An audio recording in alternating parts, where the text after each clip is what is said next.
Welcome to Bleav in Clemson Football. I'm Will Vandervoort. Appreciate you guys joining us tonight as we get you set for Clemson against North Carolina State this weekend. Got a big show. Former Clemson defensive end Richard Yeargin will be joining the podcast here in just a little bit to talk about the Clemson-NC State game and also what he's got going on. If you know anything about Richard Yeargin, he is a great public speaker, does a lot of motivation speaking and things of that nature. He's also got a book called The Man is Greater Than the Brand. You got to go check it out. It's a great motivating book, and Richard's going to come on to talk to us all about that and more. Alex Dodd, our producer, will be joining us here in just a minute as well as he's en route getting home. As he's going to join on and talk about this game, as we're going to try to break down everything we can about this game as well.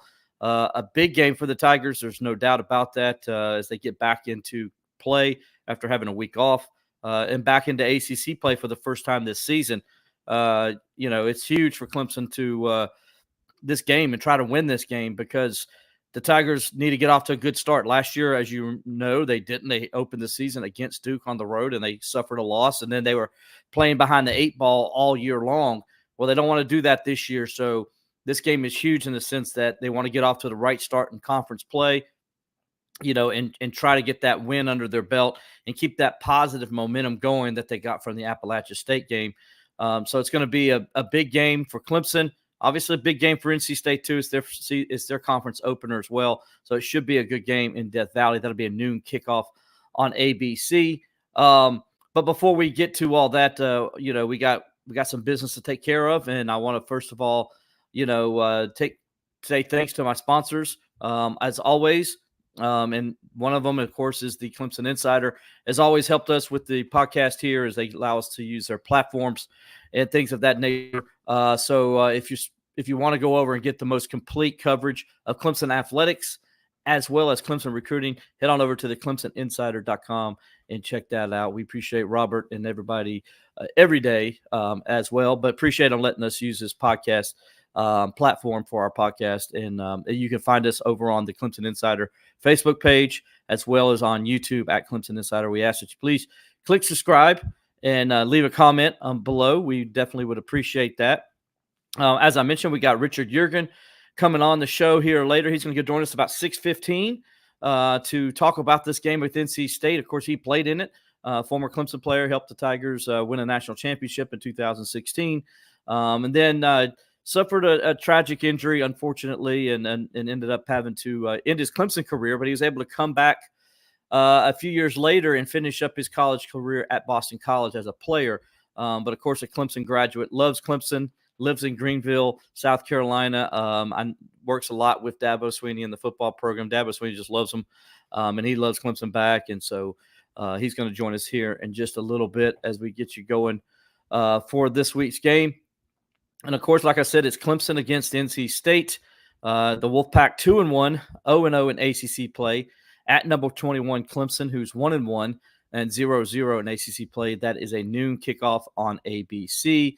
The last time the Tigers were out, they scored touchdowns on each of their first 8 drives and built a 56-13 halftime lead en route to a 66-20 win against Appalachian State. So the Tigers got a big win, and as Cade Klubnik came in and just dominated, throwing for 5 touchdowns, running for 2, as Clemson had 712 total yards. So the Tigers got a lot of momentum, a lot of confidence going as they come to this game against North Carolina State. Speaking of NC State, here's the series, how it's going. Clemson and NC State have met 91 times. This will be the 92nd meeting overall. As you see, Clemson has a 60-30-1 record all time in this series. Clemson leads the series 30-11-1 at home. On the road, the Tigers also lead the series 22-18. And then in neutral sites, they lead the series 8-1. So as you can see, as Alex Dodd gets ready to come in and join us, you can see that Clemson is dominating this series from the start. And a lot of people probably don't know this. And Alex, welcome to the show. Appreciate you joining us. A lot of people don't know this, Alex. Clemson has won 9 straight games in Death Valley against NC State. The last time that they did not beat NC State in Death Valley was in 2002. A lot of people will probably remember that game. Phillip Rivers and them came in on a Thursday night and just walloped the Tigers A lot of people have bad memories from that night. Is that Yeah, I think what you meant to say? Yeah, I think it was final score was 32-7. Justin Miller with a kickoff return was the only score in that game for a touchdown. Just a bad night altogether for the Tigers. But hey, you got to have those nights sometimes. Since then, Clemson's owned NC State. Dabo Swinney is 8-2 overall against them, and what are your thoughts on this game and how huge it is for Clemson? Yeah, I mean, this is always a big game for Clemson fans. And I think you kind of heard in the press conferences today that Dabo's instilled the importance of this game into the team as well. I mean, this is the Textile Bowl. I know a lot of people my age, they don't even know what the Textile Bowl is, or that this is a big rivalry game just because of Clemson's dominance in the last 2 decades in this rivalry. But this is a big game. And that Textile Bowl trophy, the real big one they were talking about today, it's in Raleigh right now. So they want to get that thing back, and this has always been a fun game for me. I think any Clemson fan that interacts with NC State fans probably carries a little bit of weight in this game too. But this is a big rivalry game. It's big for the Tigers to continue that momentum that they started to pick up against App State before the bye week, and we'll see what the Tigers look like after a week of rest. Yeah, I'm glad you mentioned the Textile Bowl because a lot of people do forget it's a rivalry game and that there is a trophy involved. It started in 1981, and the reason they do it's called the Textile Bowls because both schools were prominently known for their textile engineering ways, and so people still. I ran into a graduate the other day just before the App State game at the Longhorn Steakhouse up here in Clemson. Yeah, shout out to Longhorns if you want to be a sponsor. We appreciate it. We would very much appreciate it. Yeah, I ran into him, and he's a longtime IPTAY donor, big-time IPTAY donor, and but he's a graduate of Clemson, and he still works in the textile industry. And now he has to go overseas and do a lot of his work over there for his company and all because, a lot of the textile work has gone overseas. But Clemson and NC State were the world leaders when it came to the textile industry as far as a university status goes. And that's why it was called the Textile Bowl, because the two schools were so big in this country with the textile industry and graduates coming to work for them and things of that nature and what they did for the textile industry. So, yeah, I'm glad you brought that up. It is an important element to this rivalry and what makes it a rivalry. And yes, NC State is a rival of Clemson. I know some people don't think about it that way, but I think NC State, if you rank the rivalries, I think, you look at obviously South Carolina is number one. I would say probably Florida State at the moment would be number two. And then I would say you throw NC State and Georgia right in there at 3 and 4.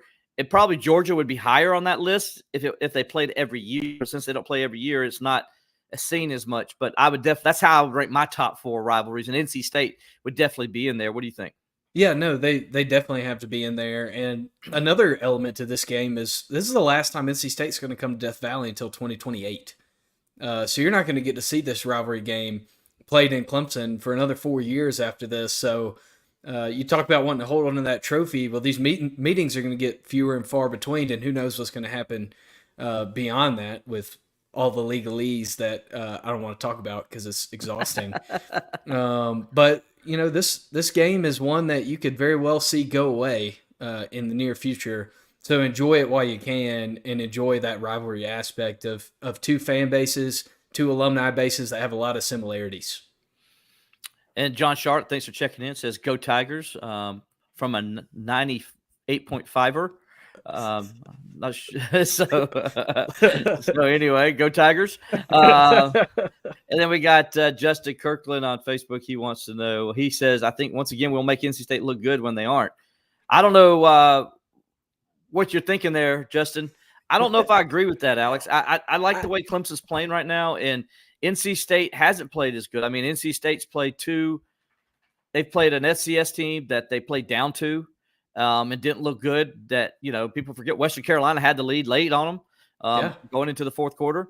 NC State ended up getting a couple scores in the fourth quarter and making a score. Still it wasn't what you would think they would do against an FCS team. I think I can't remember what the exact score was, but it wasn't a big score.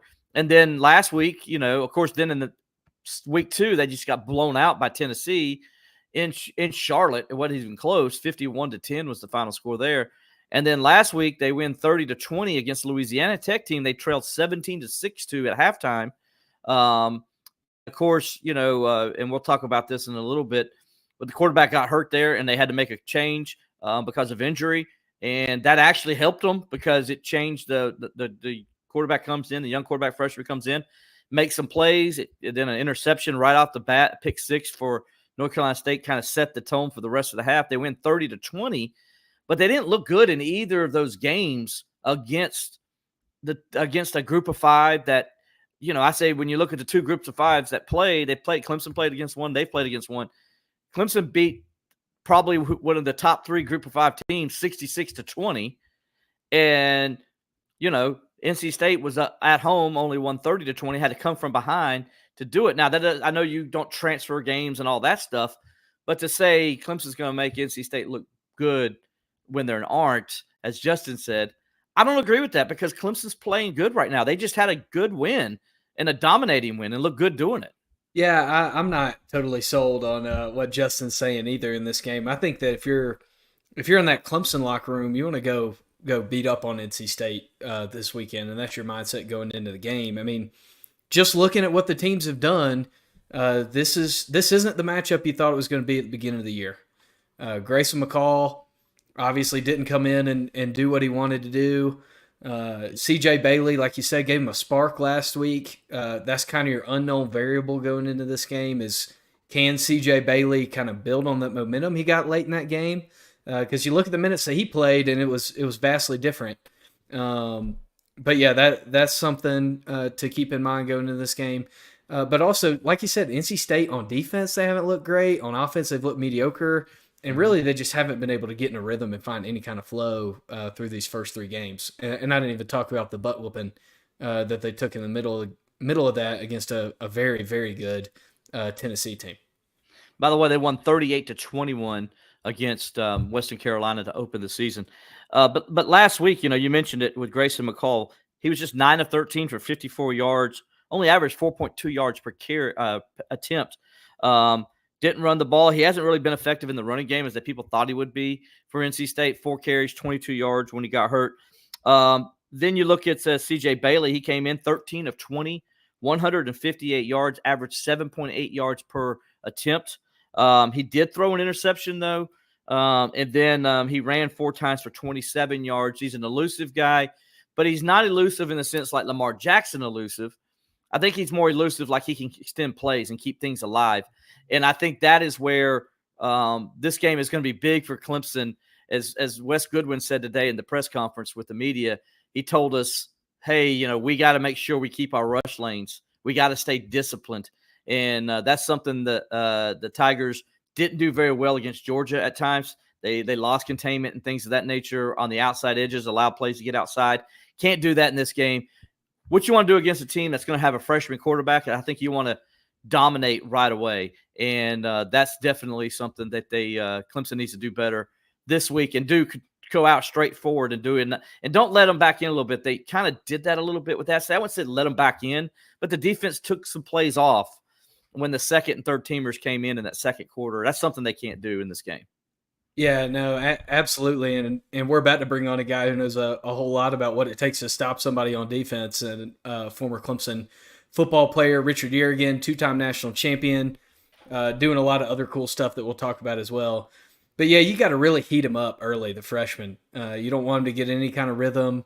You want to show him what it's like to play in a big-time environment because he hasn't done it yet. Mm-hmm. But now we're going to bring on Richard Yeargin. He has done a lot of stuff in the football world, and he's doing a lot of stuff in other spheres right now as well. He's currently focused on expanding his Empower Team Camp, a leadership development program for youth. He's also in the process of building a private school in Anderson that'll be an extension of the camp's mission, and as well as doing a lot of other speaking engagements and other things. Richard, thank you so much for hopping on the show with us, and glad we can spend some time with you this afternoon. Oh, man, thank you all for having me. It's an honor and a privilege. Thank you. I like that, man. Professor Yeargin. Tell us about that, Professor. What's going on with that? So it's actually funny. I tell people this. Education called me, and I accepted the charges. And I said, I'll do life. And that call came in 2021, 3-4 years ago. I was actually talking with Dr. Godfrey earlier in the athletic leadership program where I graduated from my master's and my undergrad degree at Clemson. And he called me. I was 23, going on 24, about a year and a half, fresh out from playing ball and everything. And he said, hey, you ever thought about coming back home and being a professor? I was like, what does that even look like? Like, what am I even going to profess? Like, how do I do that? The opportunity came about, got the job without a PhD, and now I'm 3 years in and 2 years now into my PhD program. So who would have thought, right? Who would have thought? Who would have thought? Well, I love it, man. Behind you, you got your national championship logo back there, your tiger paw, wearing your Clemson. What does Clemson mean to you? And I know you ended up finishing your playing career at Boston College, but Correct. I know Clemson's dear to your heart. What does Clemson mean to you in your life and what you do?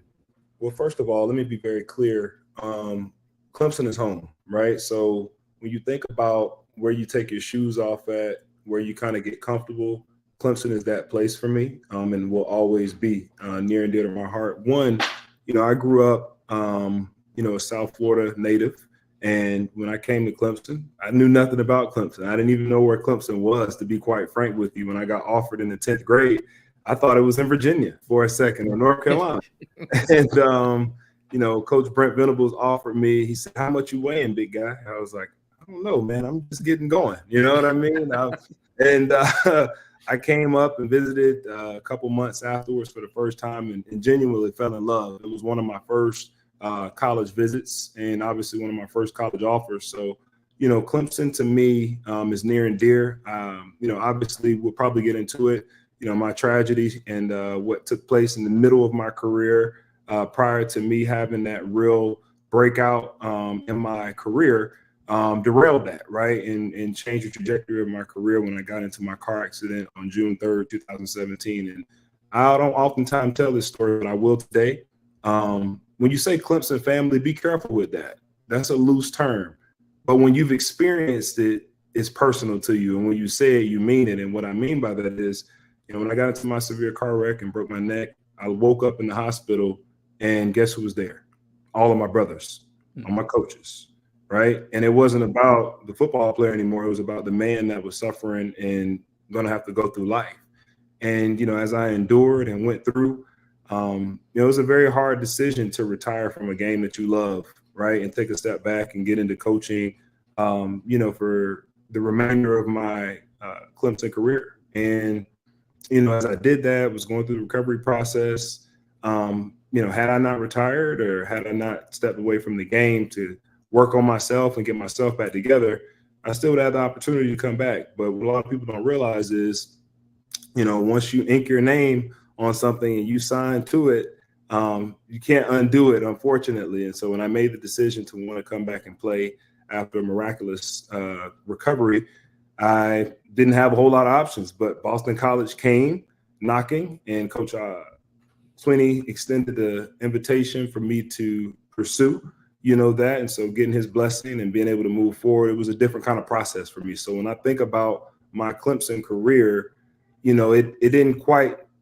end up how I wanted it to end up, but it ended up how God wanted it to end up, right, in the end. And so I'm thankful that Clemson is a landing place and home. And like I said, I came here at 17, I'm 27, and I feel like I just left for a quick Gatorade break and I'm back. Well, you mentioned leaving and coming back and having a place to take your shoes off. How special was it to be able to come back to Clemson and to really have those reunions and be able to further your education and career as well?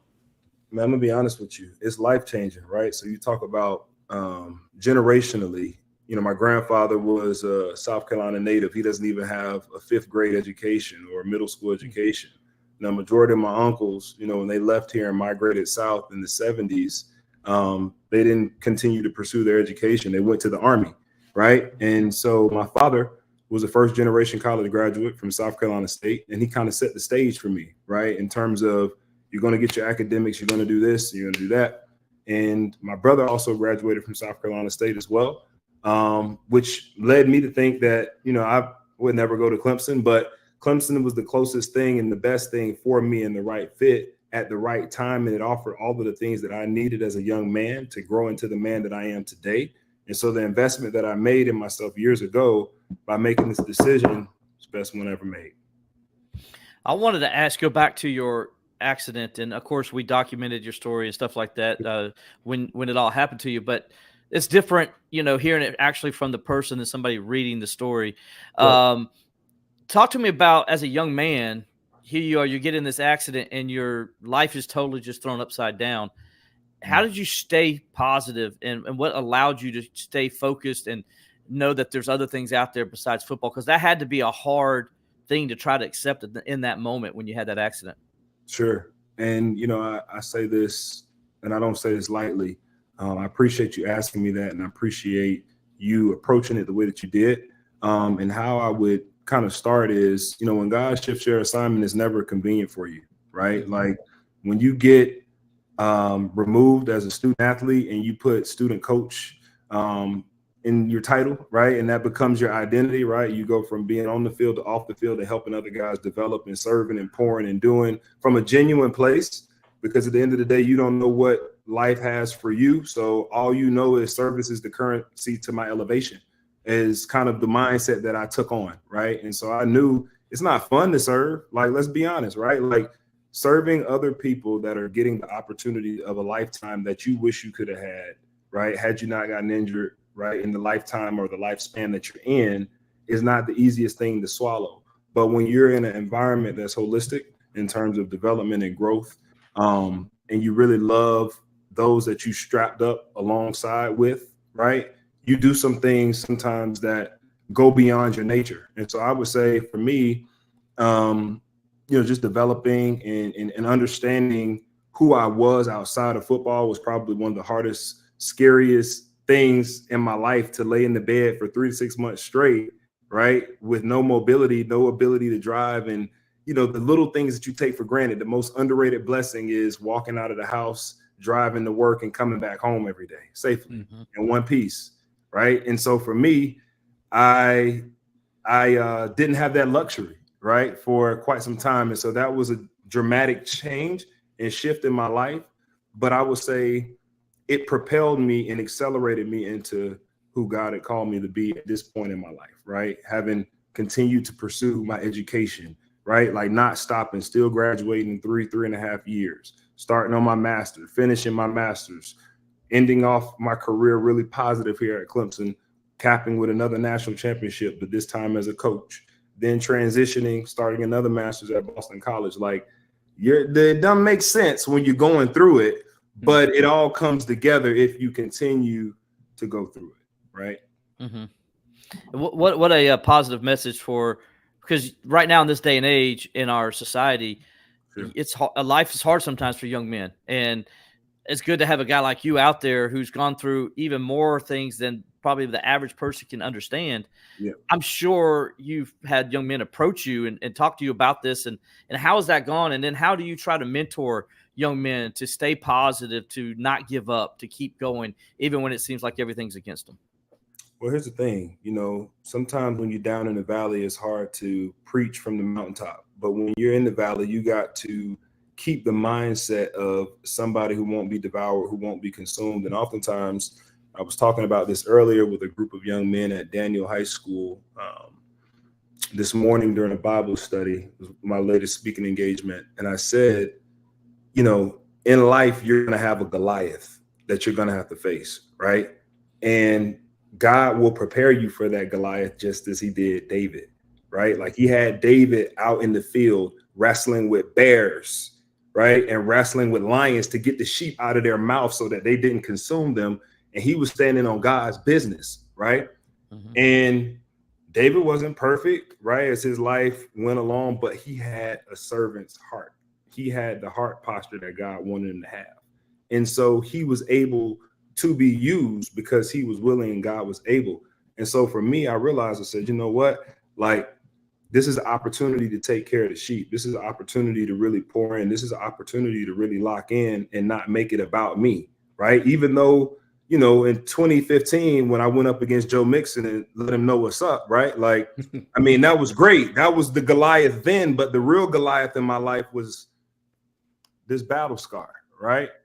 That it sticks with me forever. And so for me, how I look at life is I've been preparing for this, right? I've been lifting weights with Joey B. Matter of fact, they said, hey, had you not been, in the physical condition that you're in, the stature that you're in, you'd either be paralyzed or dead, right? When I woke up in the hospital. So thank God for the training. Thank God for the preparation. Thank God for all those 5 a.m.s, lifting them heavy weights, getting my traps big and protein shakes, because I wouldn't have made it if I was the average person, right? Right. So that preparation got me ready for my Goliath. You mentioned the preparation, and I'm sure there's a different type of preparation that comes when you were in the student coaching role. How do you think that prepared you for your next opportunity at Boston College to get back on the field? Man, that is, not a lot of people ask that question enough. And that is a very interesting question, because the answer to that is the things that my body wanted to do when I was at BC, my mind propelled it to do, versus when I was a freshman at Clemson and I didn't know the playbook, my body and my skill was outweighing my will. Does that make sense? Yeah. Like I had to build my will up. And so I would say the player that you saw at Boston College, that was all will.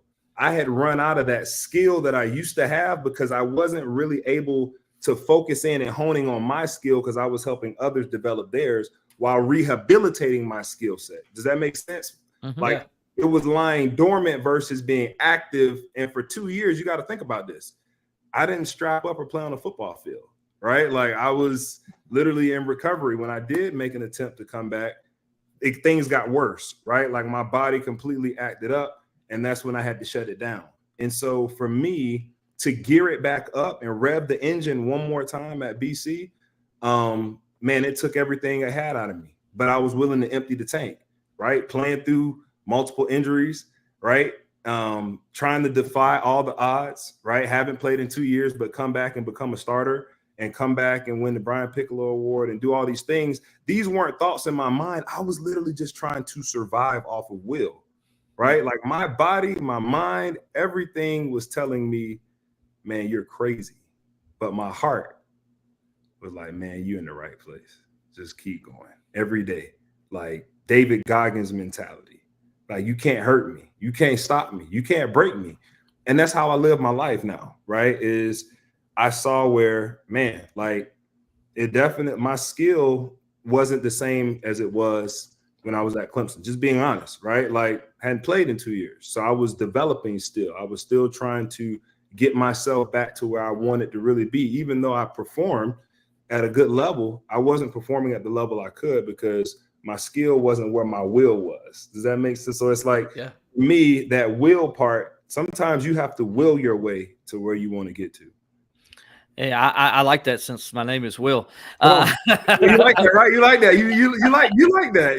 You like hearing his name that many times in a sentence. That's what it was. I do. It's awesome. Former Clemson defensive end Richard Yeargin joining us here today. We're going to talk a little NC State football with them here just a little bit too, but got a couple more questions. If you guys have some questions, leave it in the comments thing. Me and Alex will be able to see them. We'll put them up there for Richard too. We love to have you guys interact with them as well. I wanted Richard give you an opportunity to talk about what you're doing now, and then I know you got a book out right now that is called "The Man is Greater Than the Brand." Yeah. And it's a best-selling book for what I understand, and so that's awesome for you, and congratulations on that. Just tell people what you're doing right now, and then also about the book and how they can get the book. Sure. So first and foremost, if you don't mind, I'm going to pause and I'm going to grab a copy so that I can show the folks. If that's there, you go. Sounds good, man. Sounds good. You can do your thing. Richard Yeargin joined us. He's pausing to go to grab the book so you guys can see him. We appreciate him being here with us and bringing his positive energy, right, Alex? I mean, that's the best thing, man. I just love the energy. Well, that's the thing too. Like, yeah, we want to have guests and talk football on this show too, but I think we both agree that there are a lot of things that are more important than football. So it's good to hear just a story of faith, a story of what what God can do in our darkest moments, and things that seem like tragedies can turn into something awesome. So there's the book right There's there. the book right there. Yeah, man. So the man is greater than the brand. yeah, man. Both copies, the hard copy and the soft copy. Sorry it took me so long to gather these items, but nonetheless, man.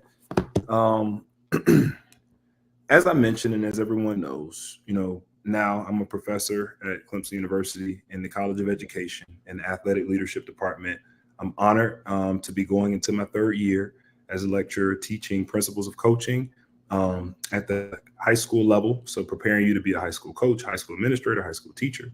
And I love it, right? I get to interact with student athletes, students of all backgrounds, and that's amazing. Then you have my PhD work, right, which is centered around education leadership with a focus in higher ed. And that's where my research comes in at, right? And so for me, I'm about to get nerdy. So give me That's 1 all minute. right. Go ahead. We're nerds, man. We're sports writers. So Fellow nerd. Come on. Give me a minute to be nerdy, man. So listen, I started researching basic things, right? Like for me, I went through the Clemson Paul Journey program and experienced all of that. So that gave me that exposure, right? As far as the personal, professional development, right? To be prepared, to go out into the world, be confident, all of those necessary soft skills, as well as professional skills that you need. And so initially my research when I came back to Clemson was centered around my experiences within Paul Journey, my experiences at Clemson. And what it led me to was realizing there's a gap in achievement, right? Between a certain demographic and another demographic, right? If you get what I mean. And so when you think about the breakdown in that, why is that? And a lot of times it comes down to access to high impact practices such as mentorship, internships, all of the things, right? Professional and personal development, right? At a high level that costs. And so for me, I saw the gaps, I saw the national trends, I saw the needs, right? To insert myself, right? In history, right? Because here at Clemson University, I'm the youngest African-American professor to be hired, right? And so I understand the weight that comes with in terms of I'm going after something not a lot of people have done. I'm becoming a trailblazer, right? There's not a lot of former football players at Clemson University that's won 2 national championships, that has a brand and all these things and a story. And so I need to allow God to come in and use me. So I asked God, I said a big, bold prayer. I said, God, I'm willing to be used. Use me how you see fit. Most dangerous thing I ever did, right? Because he said, you're going to get what you asked for, right? Like he was like, you want it, you're going to get it. So now I'm traveling the country, sharing this message of hope centered around the man is greater than the brand. And I love it, right? Traveling, speaking to schools, school districts, corporate companies, you name it, churches, prisons. And I love doing the Lord's work, right? And sharing the message, again, and the man is greater than the brand, which is a national bestseller. But all of that is cool. But what's even better is when you have a stationed home. So we go back to the story of David and Goliath, and we talk about how you're taking care of the sheep and so on and so forth. It's cool to drop a word off and get people excited and all of that. But what are you really doing? What are you really building? Right? And so that's what I was challenged with when God said, okay, so you really want all of this? I said, yeah, use me. It's like, okay, come here. I'm going to use you, right? Like, come here, let me talk to you. So this past summer, I had the luxury of partnering with Anderson District 5 school district, as well as the Anderson County Library, as well as Tremlin Mills Law Firm, who I interned with when I was in college, has supported me nonstop throughout my endeavors and partners in this initiative, as well as the Upstate Fatherhood Coalition and a couple of other organizations. You kind of get the gist, right? Yeah. We started with this idea of a summer camp, right? To work with disenfranchised, underserved youth from multiple backgrounds and populations, right? Like not excluding anyone, right? Like keeping it inclusive, but knowing what our target demographic was, we knew that you had to have measurables in place, right? Like how are we actually moving the needle in these young people's lives of ages 13 to 19 that have all kinds of things going on that need serious attention and help because they're coming from different backgrounds, right? So what happened beyond that was beyond me. All I did was showed up and God showed out. That's all I could say, right? The kids were receptive. of, the work that was being put in front of them, the resources, all the things were there. And the county council of Anderson blessed me in return with an opportunity to open up my own school. So I'm thankful that I have an after school program now that's built off of this summer pilot program that we ran with these young people. And now we're looking at, over the next year, turning this into a full-on school in Anderson County. So please, if you're out there, keep us in prayer, and know at the end of the day, I'm doing something I've never done before. So it's scary. When I asked God to use me, I didn't know he was going to use me this way. I was like, wait a minute. Now I'm really off in this thing. I'm doing life. But I'd rather do life here and with the Paul than anywhere else. I wanted to ask you, speaking of the Paul, this is Paul Journey Week, and I know Coach Sweeney be mad at me if I didn't ask you since I have you on.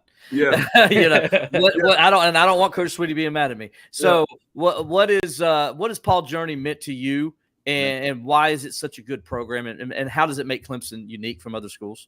Well, I'll be honest with you. When I sat in Jeff Davis's office as a freshman, oftentimes you have a conversation with the judge, he's going to tell you the truth. And I said, I've been here, 6 months now, and I think I want to go to law school, be a sports agent, so on and so forth. So he said, okay, cool. He was like, I'm going to hook you up, like I said, with Tremblay Mills Law Firm. So I started interning there.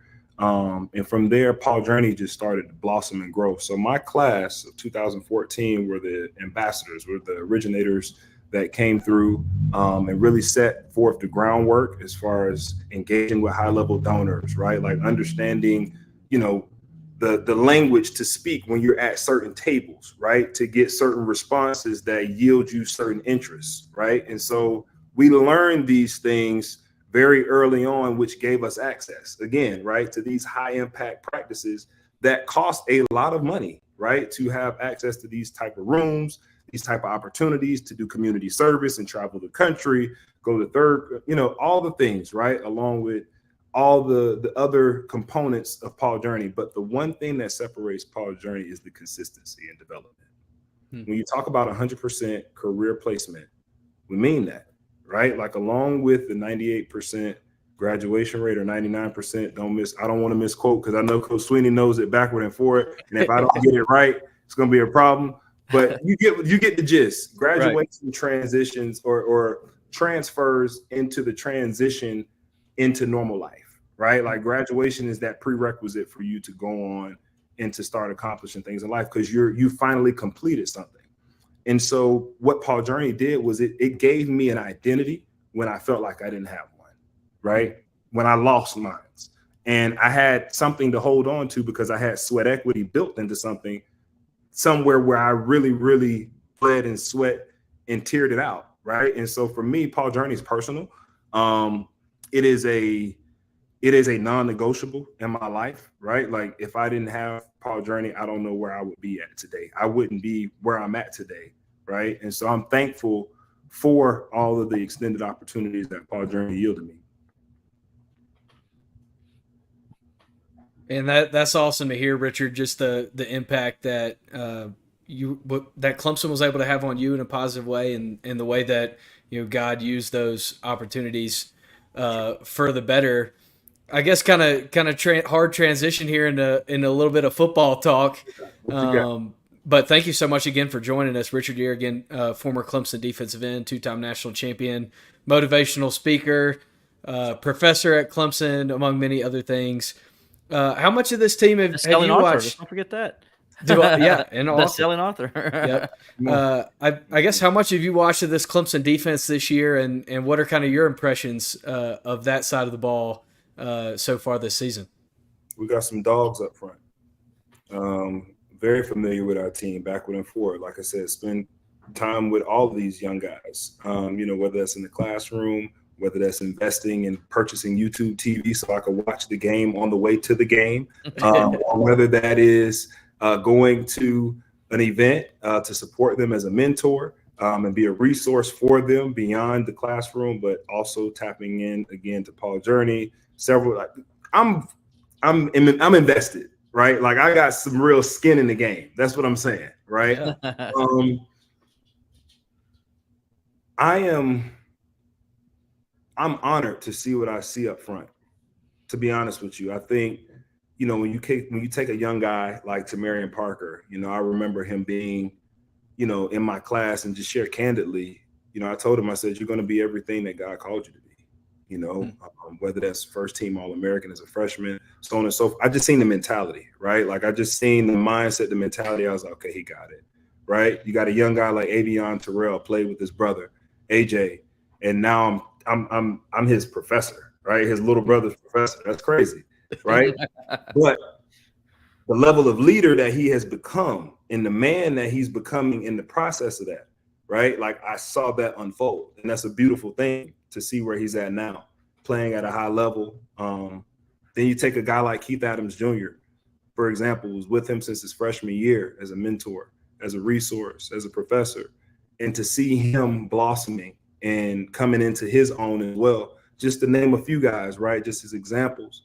But when you think about, just where we are right now as a program, as a team, I think we're right where we need to be, right? Like everything starts up front in the trenches. If we win the battle up front, your best 5 on our best 5, and we win our one-on-ones and dominate, it's a problem. Mm-hmm. We saw that versus App State. We saw that in the first half of the Georgia game. It's a problem when we're clicking on defense. There's a problem. So, I know and I trust, like I said, my guys, and I'm so proud of them for fighting through adversity, because I know that's not easy, right? When there's so many expectations and things of that nature and the outside noise, to stay focused is my biggest thing. Is I pray that, that team, they stay together and build that real brotherhood and carry forth with the mission. I like how you mentioned, when you talk about it starts in the trenches. And I want to ask you this because I didn't play defensive end, so I don't know, or play on the defensive line, obviously. So I'm not going to know how the approach is. But when you play a team where you really don't know who's quarterback going to be, is it going to be CJ Bailey, the freshman, or are you going to see, is it going to be both? Are you going to see Grayson McCall come in later in the game because he hasn't technically been ruled out yet, right? Mm-hmm. So how do you prepare as a player, as a defensive end, because these are two different quarterbacks with two different skill sets? How do you prepare that as a player to get yourself mentally and both physically ready for what you're going to see on Saturday? Well, what Coach V used to probably do was he would pull up tape from the quarterback from high school. Like he would have us prepare for both. Like if he's in the game, that he's going to run this play sheet, right? Like so you're already in your mind this week. If like I'm Wes, right? Like telling your guys we're prepared for either situation, right? Like we're not saying, oh, we just think CJ's going to play, or we just think my man McCall is going to play, right? Like, no, we're preparing for both, right? And so when we show up, right, we know NC State's offensive game plan is to stretch that ball. Right, it's to run that bad boy and get it going first, and then hit you with some plays, some chunk plays over the top. Right, like that's who they are. That's their character. They're coming in to fight. They're coming in to be strong, and so we have to set the tone. Right, no matter what. Like tee off on that quarterback. Like let him know. Let that offensive lineman know early. It's going to be a long day. Pack your lunch. It's going to be a long day. Like, I'm going to be here all day, like 7-Eleven. If you want to close shop, I'm still open. So it's kind of like when you have that mentality and you approach the game with that level of preparation, right? Like watching film up until the very minute, right? Like knowing the tendencies, knowing the play count, getting all the extra little things, we're going to dominate and be fine. We're joined by former Clemson defensive end, two-time national champion, author, speaker, Clemson professor. I don't want to leave anything out, man. It's just the stuff that you're doing right now is amazing. I'm a husband and a father, man. Husband and a father, man. Husband and a father, too. I'm married to my college sweetheart. That's a big deal. I'll lead with that next time. He was running track, and I was like, yeah, you look good. Let's together. And we've been together ever since. There you go. That's awesome, man. We got a question from Mark Mann on YouTube, and I'll kind of paraphrase here. How do you kind of compare this defense or see this defense in terms of other Clemson defenses in years past? Obviously each unit has its own kind of flavor with its different personnel. How do you and they're doing some different things on this defensive front as well, but how do you kind of see this fitting in with those past Clemson defenses?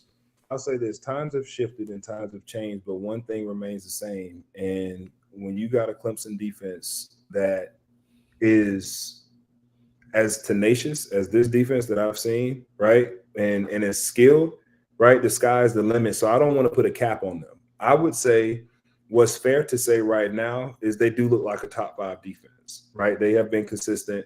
They have played their tails off. I think they have really good chemistry that they're building in the secondary and up front. Like I said, it starts there. Obviously, we're experienced at the linebacker position. It's just everything is pretty secure, in my opinion, right? And so this kind of takes me back to, 2014 Clemson versus 2018 Clemson. There wasn't much of a difference, right? The difference was 2014 knew they had to play defense. In 2018, we had more of a complete team, right? By that point in time, we had more explosive players on offense and so on and so forth. So I think now this team is kind of in the middle of that 2014, 2018. It's kind of like the ceiling is very high. So you go as far as the entirety of the team will take you, right? And so I think as we continue to play consistent at a high level, the defense will continue to shine and end up being a top 3 defense by the end of the year. Yeah, I'm glad you brought that up because that's kind of one of the things, I think about, that 2014 team, which ended up leading the country in total defense. Right. You guys started off by getting hammered by Georgia, and they ran the ball down your throat, and you guys didn't like it. You kind of got mad about it. Could this team kind of be like that? Because it seemed like there's a little bit of that nastiness to them that you guys had that could really maybe carry them on to not say be the number 1 defense in the country, but be a top 10 defense like you were talking about.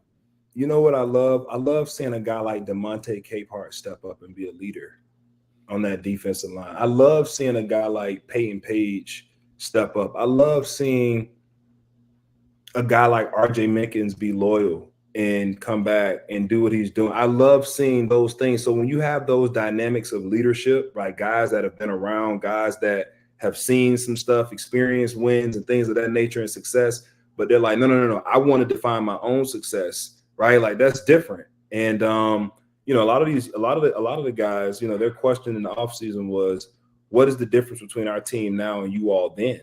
And a lot of it comes down to you just got to be consistent in your approach to the game, right? Like everybody has to love it. You can't be 5 people love it and 6 people kind of like it, right? Like you got to love being physical. You got to love talking ball. You got to love it, right? In order for collectively everybody to be cohesive and be on the same page. And I think you do see the love displayed through that defense, and it permeates throughout the rest of the team, spilling over into the offense, special teams, and everything gels that way.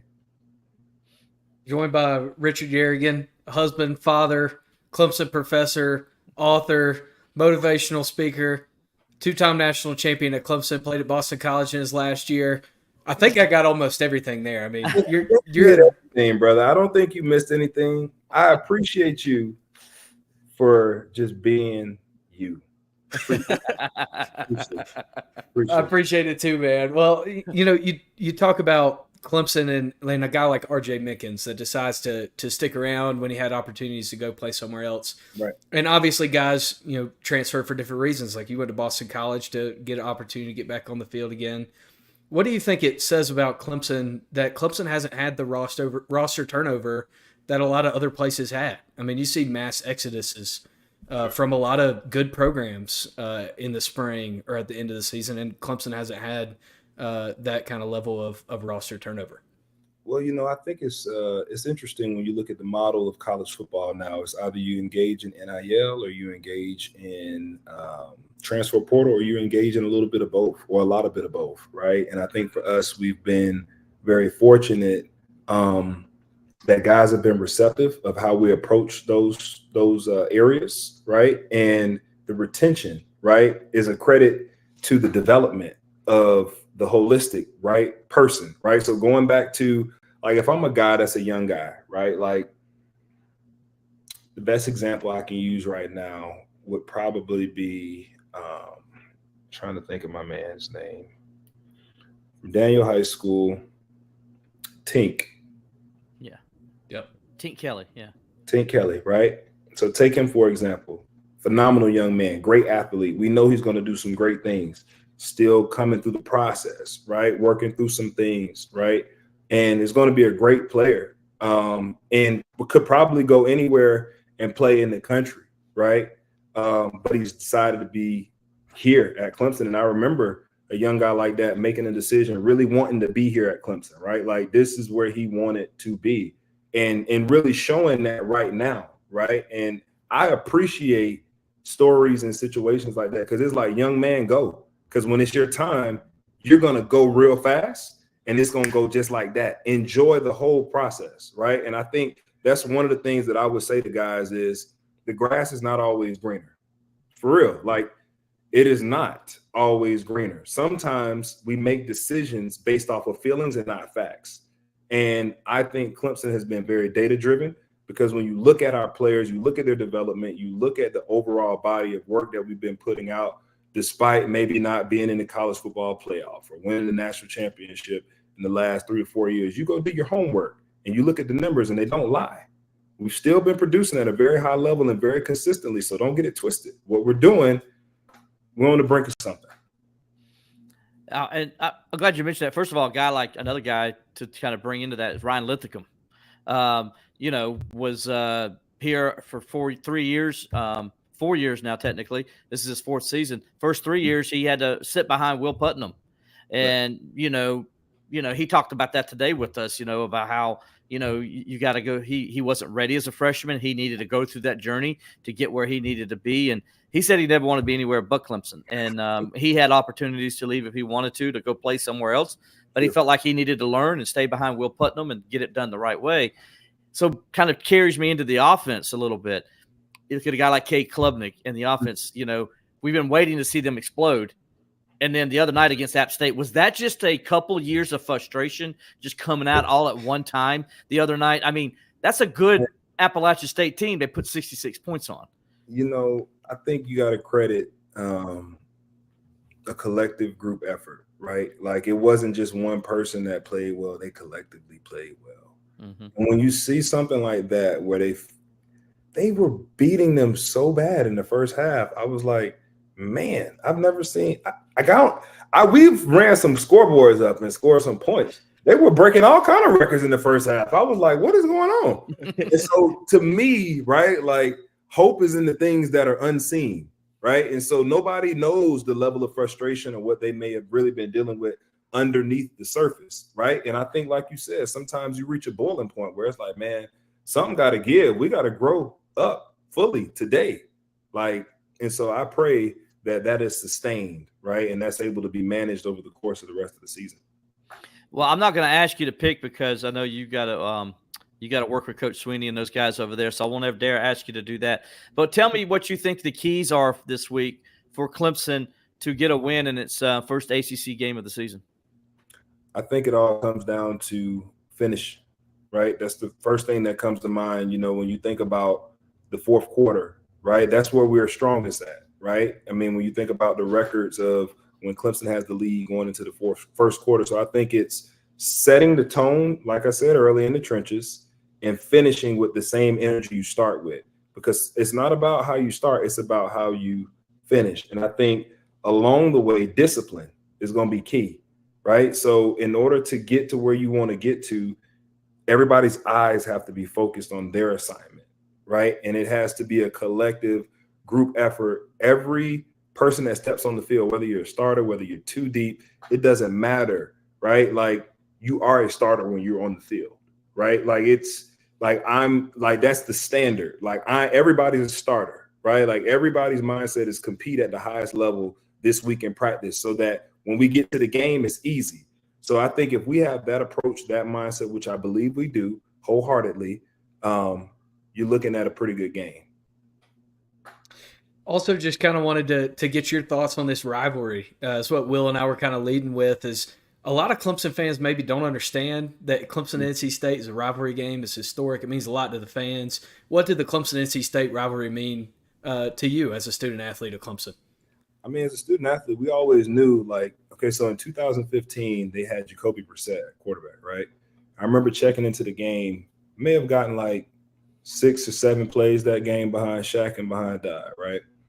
And the speed of the game at which they were playing with, even though we were kind of up, like towards the end of the game, like I think we were beating them, and I was like, I think that might have been Austin Bryant's game where he got his first sack. Like, I think I was going after the sack too. We were both going after it. I think he got it first.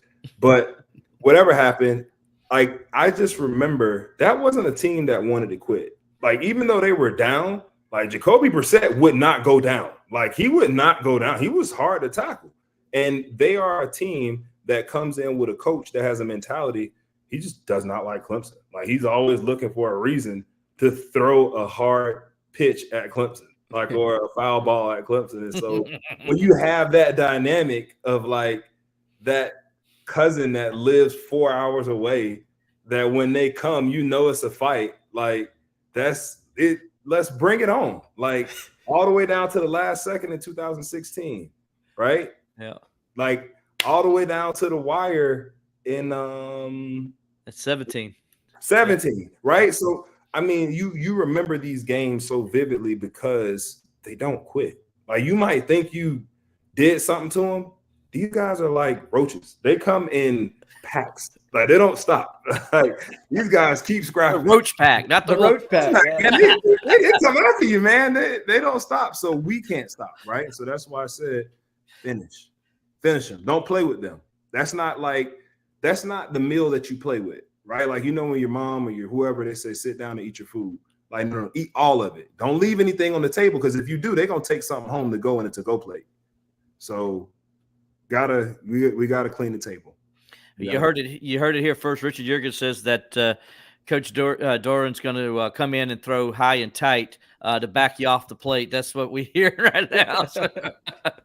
we gotta sit at the table, man. If we sit at the table and put our apron on and go to eat, like, go to feast, like, I'm talking, like, you know, the hot dog eating contest when he doesn't stop. It's like, man, how many hot dogs is this guy gonna eat? And it's like, as many as I can in the amount of time that I have, because when it's over, it's over.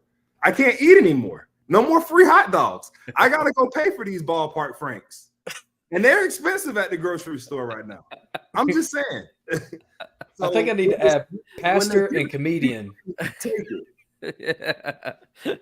Pastor and comedian. I'm adding that to the end of your long list of titles after all the fun we've had today. Yes, sir. Well, Richard, we appreciate you coming on with us, man. It's been a blast. Love to have you back sometime again, maybe in the future. Yes, sir. Come on, bring me back. All right, thanks, buddy. That's Richard Yeargin, former Clemson defensive end, joined us today. Guys, go get his book. You really probably would enjoy it. The man is greater than the brand. Please go do that. We appreciate him. Alex, what a great guest, man. I love having him on here. Man, that was a bunch of fun, and we got to give credit where credit's due to South Carolina Football Hall of Fame, Mike Foster, setting us up with the connect to get Richard Yeargin on here today. They do great stuff at the Hall of Fame, and Richard's giving us the fist pump over here. He knows all the great stuff that they do down there, and man, it was a pleasure to have him on the show today. It was, man. A lot of energy, a lot of good stuff. If you guys want to go back, if you just joined us on YouTube and Facebook and all that stuff, go back. You can listen to the podcast later. It'll be up here in a little bit, and you can go back and re-listen to it on your Apple accounts or wherever you listen to Spotify or wherever you listen to your podcast. I Bleav in Clemson football. All right, Alex, we got to talk a little bit more about the game. Big, huge game for the Tigers this week, as you know. Clemson's got to win this game. I mean, it doesn't get it. I know Dabo says every week is the most important game, but this literally is, because last year they didn't get off to a good start, as I mentioned early in the show, and they really struggled the rest of the season. It kind of set the tone for how that season was going to go last year. And I think the Georgia game, yeah, it sucked. You wanted to win it, but it didn't go your way, and that's what happened. But you know what? You got a chance to go fresh start with the ACC. And now in the world of college football as we know it, it's all about winning your conference now. It is all about winning your conference. That gets you into the playoffs. And then once you're in the playoffs, anything can happen, right? This is huge on Saturday. No, absolutely. And you mentioned poor start. It was a poor start in the conference to start the year too. You know, they got behind the 8 ball and had ground to make up and not enough time to do it. And if you really want to flip the script and change the narrative of this season and a lot of the narrative surrounding the program nationally, go out and take care of business against a team like Richard Yeargin mentioned that's not going to give up, and they're going to come in ready to play, especially against Clemson, regardless of what happened in the first 3 games. So this is a huge game, and it can't be stressed enough. And Casey Concepcion, that kid went off last year, so I bet that defense has a little fire in its belly going into the game as well. I'm glad he said it because Dave Doran does hate Clemson. I mean, of all the teams on there, he hates Clemson the most. And I don't know why. I don't know where it comes from. You know, but if you go back and look at every game, it seems like there's always some moment where Dave Doran has just shown his hate for Clemson in some way. And so that's going to be interesting to see what kind of energy comes out of that NC State locker room when they run out onto the field on Saturday. As far as this game goes, you know, I'm with what Richard said about it's going to be one in the trenches. I like Clemson's ability to run the football in this game. I think they got some good matchup issues. I think this is look, as Dabo mentioned today, the good news about NC State this year is you don't have Peyton Wilson to worry about. You know, he's now in the NFL. He's playing for our Steelers, and it's a great thing. But he's not playing against Clemson anymore, and that's a great thing. Because right now they do have some good linebackers, some good young linebackers. I think they're trying to feel their way into things. Clemson can maybe offset them with some speed. You know, and I liked what Dabo said too. You don't know what NC State's going to do with their 3-2-5 scheme, right?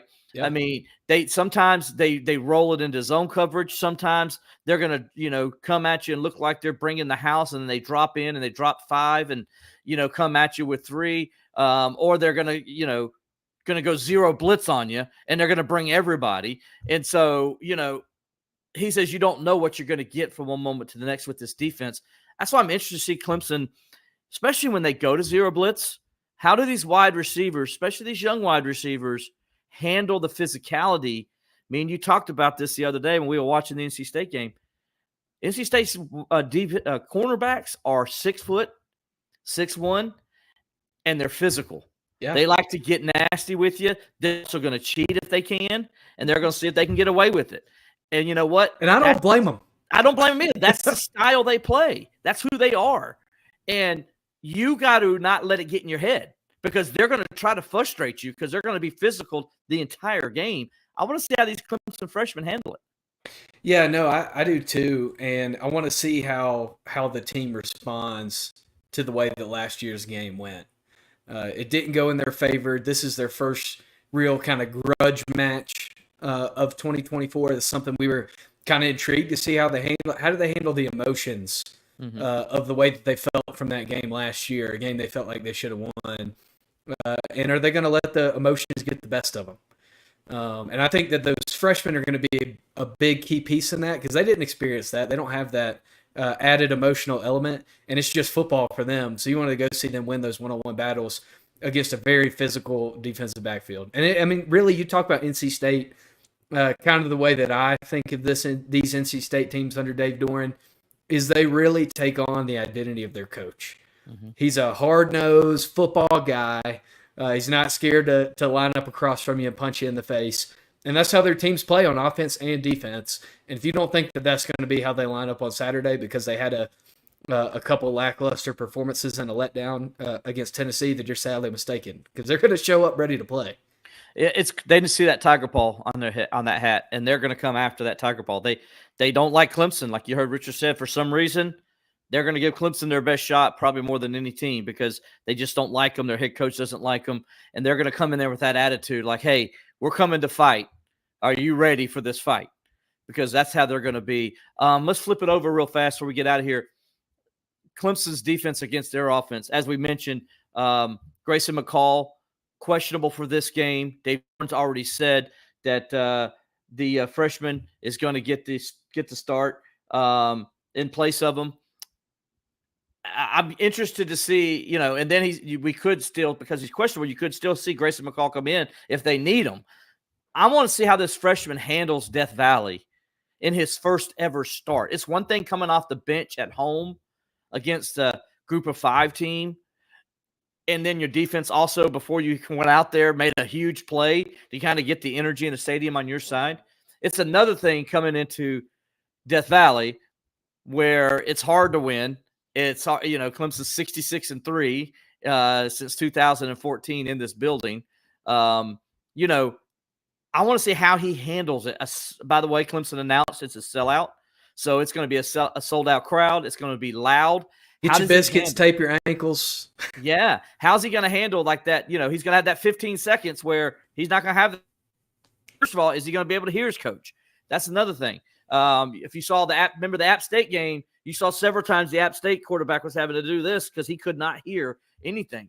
I think that's going to play a big role in this game. I think the crowd could be huge for Clemson in this game. Also, remember, this is a brand new center for him, and this is the first time he's gone on the road in a hostile environment, working with now a freshman quarterback.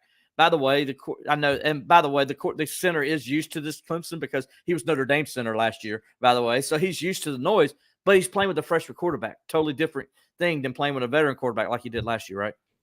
Yeah, no, I agree. And kind of the game that I think about that comps to this in some ways to me is a few years ago when Blackman was starting for Florida State, kind of in a reliever role, similar to this, but it was due to injury. And you saw him come in and just be completely overwhelmed by the environment. And he wasn't able to handle it. So I think that helps Clemson a lot in this game. I'm not sold that Grayson McCall is going to play in the game. I'm not either. I think that it was kind of, you heard Dabo today in his press conference repeat the refrain that he said all season of, he's day-to-day. He's day-to-day. He's been at practice. Whatever that means. Didn't say he has been practicing. Said he's been at practice. But I think that's kind of a little bit of gamesmanship. But they're going to heat up the freshman early, and they're going to test him. And that's going to be the key. If you can overwhelm him early and swamp him with the environment, then Clemson should be able to take care of business on the offensive side of the ball because, Western Carolina ran on them, Tennessee ran on them, Louisiana Tech ran on them. And, Louisiana Tech wasn't really taking deep shots. They had a few that hit. They were taking layups. And the game kind of got away from them late when they stopped taking the layups and started pressing. So I think Clemson's just got to take care of business, make your layups, run the football, overwhelm the freshmen, and they should be able to get that really big trophy back in the Clemson football facility. Yeah, it's going to be interesting to see how C.J. Bailey handles the Clemson crowd and the environment on Saturday for his first ever start as a college quarterback. The one player that concerns me is the guy you mentioned earlier, and that was Kevin Concepcion. I asked Wes about how important it is because Clemson likes to play on the island with their DBs. How important is it for those guys to have inside leverage on this guy? Because I'm telling you, Alex, if he gets out in the middle of the field, he's gone. They got to keep him pressed to the sideline. They cannot, on those one-on-one situations, they cannot allow him to get inside leverage on him because he'll be gone. Now, what I've noticed a lot of teams have done to him, they've bracketed him. Right now, he's got 22 receptions, but only 199 yards. So he's having to work. He has 3 touchdowns. But he has 3 touchdowns, which is tied for 5th in the ACC. But teams are having problems, or he's having problems getting out, breaking out. But Clemson's style isn't to bracket a guy. Clemson's style is to play straight up man-to-man. He's probably licking his chops thinking, man, I'm finally going to get some man-to-man coverage this week. It's going to be interesting to see how Clemson handles this matchup.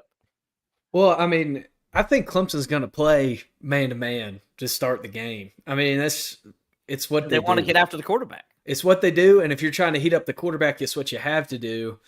You got to kind of mask that with your defensive fronts. You got to be able to get after Bailey enough to where he can't beat you over the top. But again, you talk about breakaway speed. It's not like this guy has to catch a ball on the fly to score. This is a guy, if you get him in the middle of the field with a little bit of space to work with, he'll make you pay. So you really got to pay attention to where he is on the field. And, they got a couple other decent receivers, but he's the dagger. So you really got to watch out for him. He's the only receiver that gave Clemson issues last year. He's their only receiver over 100 yards. Yeah, and so, Clemson did Clemson had one of the best defenses, secondaries in the country, and they played some of the best offenses and quarterbacks in the country last year, and Clemson was top 5, top 10 in passing defense last year. But Concepcion was the only guy that was able to go off on them, Yeah. and so that tells you how good this guy is. When you look at who Clemson played last year and how good they were, he's the only guy to really have a great day against Clemson when they were playing everybody that Clemson had. In other words, the bowl game I don't count as much because some guys went pro, as we know. But this guy, he had a great game, and he's going to be a concern. He's probably, to me, he's the best wide receiver in the ACC. Yeah. And it's not even close. I think he's more explosive, and he can do things that just concern you as a wide receiver, what he can do, especially in those one-on-ones. Well, you also have to. I said he's the only receiver over 100 yards. The tight end, Justin Jolie, he's got 153 yards receiving too. So he's kind of right there in a similar mark in terms of receiving yards. But that says a lot about what Concepcion's able to do. You're so concerned about over the top that you miss the tight end in the middle of the field. So it's going to be interesting to see those matchups and to see if that Clemson secondary has a little bit of a chip on its shoulder after what Concepcion did to him last year. And I think you will see that in the game. You're going to see those guys they're not going to miss him this year. He's not going to surprise anybody in the game. They're going to know what KC Concepcion brings to the field. Before we get out here, just a few notes. Clemson earned its 799th all-time win against Appalachian State on September 7th to pull within one victory of becoming the 14th FBS program and the first ACC program ever to win 800 games. You think that'll make Dave Doeren mad that he's the guy that allows that to happen, Alex? I don't think he would appreciate that. But I know that would be a pretty cool milestone to see for the program. And this is what we've talked about this several times. People try to act like Clemson's not a traditional powerhouse in college football. And that stat that you threw up right there, that takes a lot more. That takes a lot more than 15 years to accomplish that. Yeah, that's the life of the program that you get to that mark. Yeah, that says the 14th FBS program. So put that in perspective, how many FBS programs are out there. Clemson is number 14. This year marks the 72nd year of membership for the Clemson in the ACC. In its previous 71 seasons as a member of the conference, Clemson has posted a 44-26-1 record in ACC openers. I'd say that's pretty much owning the conference. Don't you think so there? I'd say so. It also is pretty impressive considering Clemson, almost always has to play their ACC opener on the road for whatever reason. And as I said earlier, it's a good point. That's right. They like 4 or 5 in a row before this year that they had to play their ACC opener on the road. Clemson, as I said earlier, Clemson's won 9 straight over NC State at Memorial Stadium. The last time the Wolfpack beat Clemson in Death Valley was in 2002. Dave Doeren is, I Bleav, 0-4 all-time in Death Valley. And with that said, Clemson head coach Dabo Swinney's teams are 8-2 all-time against NC State head coach Dave Doeren squads, the second most against a single opposing coach. Can you name who the number 1 coach is? Frank Howard. No. Who the second most of opposing coach against opposing coach. So who do you think Dabo Swinney's beat more than Dave Doeren? Dave Clawson. You would be accurate. He's, I thought you were saying which Clemson coach has a better record against NC State. He's 10-0 all time against Dave Clawson. So that it's funny. So earlier today, our good friend Chappell Fowler was he was asked the question. I Bleav it was Chappell that asked the question in the press conference. Hey, this year's seniors are 1-2 against NC State. Basically asking Dabo about that and all that stuff. And Dabo says, yeah, it depends on how you look at things, blah, blah, blah. Because if you're a redshirt freshman, you're a redshirt freshman, it's different, blah, blah, blah. Then Dabo says, and then, heck, look at my record against them. I've got a different record against them. I got a different record against them. And I just started laughing because that's Dabo taking his own shot at Dave Doeren. It was in the way he does it. So I love the rivalry between Dave Doeren and Dabo. It's now Dave just wants you to know out there, man, just giving you a heads up. There's going to be laptops on the Clemson sideline now. There's going to be tablets. because it's allowed. So don't get mad if you see Can't Clemson get mad at the tablets. iPads. Can't get Yes. mad at the iPads. You can't be mad. So just giving you a heads up on that. It should be fun. Clemson trying to get the Textile Bowl trophy back to Death Valley and to Clemson. It should be fun. Real one quick note, Clemson-Stanford game for September the 28th will be a 7 p.m. kickoff on ESPN. So just let you guys know that in case you missed that news yesterday when it came out. Alex, that's going to do it for us today, man. Kind of extended over a little bit. We appreciate everybody on there watching us on YouTube, on Facebook, on Twitter or X, whatever you call it now. We appreciate all them out there, man. Yeah, no, it was great. And honestly, just having Richard Yeargin on, I think we appreciated it as much as the listeners and the viewers did. Man, just great life stuff. So it's always good to get a little bit of a good dose of life stuff, faith stuff on the show as well. Absolutely. For Richard Yeargin, for Alex Dodd, I'm Will Vandervoort. We'll talk to you next time on Bleav in Clemson Football.